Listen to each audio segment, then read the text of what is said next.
চলো আজ তোমাদের সাথে শেয়ার করছি একটা শ্রী বানানো, যেটা আমি কিছুদিন আগেই বানিয়েছিলাম। তো ভাবলাম এখন বিয়ের মরশুম আছে, তো তোমরা যারা এগুলো বানাও বা বানাতে চাইছো তাদের হয়তো একটু হেল্প হয়ে যেতে পারে।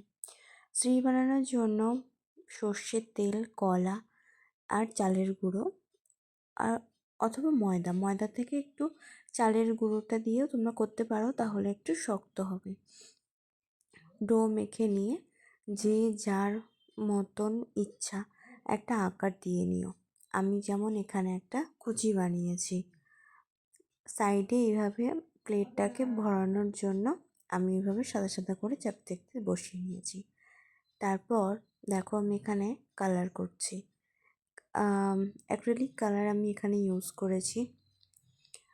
আগেকার দিনে যেমন অনেকে আলতা দিয়ে করতো, ব্লু দিয়ে করতো, কাঁচা হলুদ বেটে সেই রস মানে হলুদের ওই এটা দিয়ে করতো, বাট এখন আর অত তো সময় নেই, তো এই অ্যাক্রিলিক কালার দিয়েই করা যায়।